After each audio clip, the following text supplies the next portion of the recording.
తాకట్లో ఉన్న మీ బంగారాన్ని విడిపించి ఆ రోజు ఆన్లైన్ రేటుకి కొంటాం. Sharma gold company.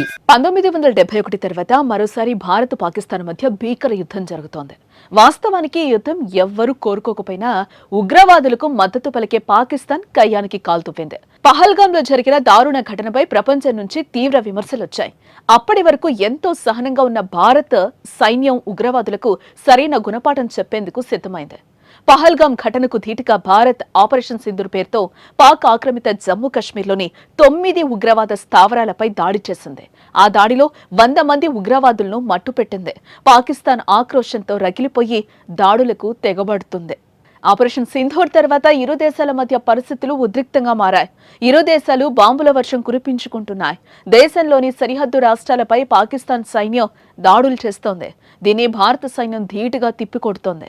జమ్మూ కశ్మీర్లో పాకిస్తాన్ మూకలు జరిపిన కాల్పుల్లో తెలుగు జవాన్ వీరమరణం పొందడంతో తీవ్ర విషాదం నెలకొంది. మురళీ నాయక్ మృతదేహాన్ని స్వస్థలానికి తరలించనున్నట్లు అధికారులు వెల్లడించారు. గురువారం అర్ధరాత్రి భారత్పై దాడులు మొదలుపెట్టింది. భారత్ పాకిస్తాన్ మధ్య మిసైల్స్, డ్రోన్స్ దాడులు మొదలయ్యాయి. అలాగే భారత్ పాక్ బోర్డర్లో ఇరు దేశాల సైనికుల మధ్య పెద్ద ఎత్తున కాల్పులు జరుగుతున్నాయి. పాకిస్తాన్ సేనలతో వీరోచితంగా పోరాడుతూ దేశం కోసం తన ప్రాణాలు ఇచ్చాడు తెలుగు వీర జవాన్ మురళీ నాయక్. ఈ విషయాన్ని భారత సైన్యం తెలిపింది.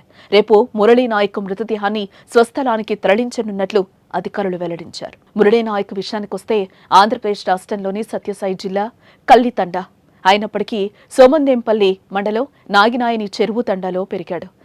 సోమందేపల్లిలోని విజ్ఞాన పాఠశాలలో విద్యాభ్యాసం పూర్తి చేశారు.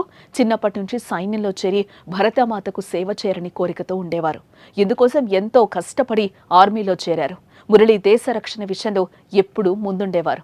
అతడి ధైర్య సాహసాలకు మెచ్చిన ఆర్మీ ఉన్నతాధికారులు కీలకమైన జమ్మూ కశ్మీర్లో పోస్టింగ్ ఇచ్చారు.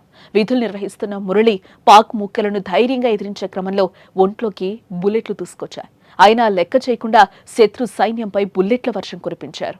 తీవ్రంగా గాయపడిన అతడు యుద్ధ భూమిలో వీరమరణం పొందారు. మురళీ నాయక్ మరణ వార్త తెలిసిన స్థానికులు వీధుల్లో ఆయన ఫోటో పెట్టి నివాళులర్పిస్తున్నారు.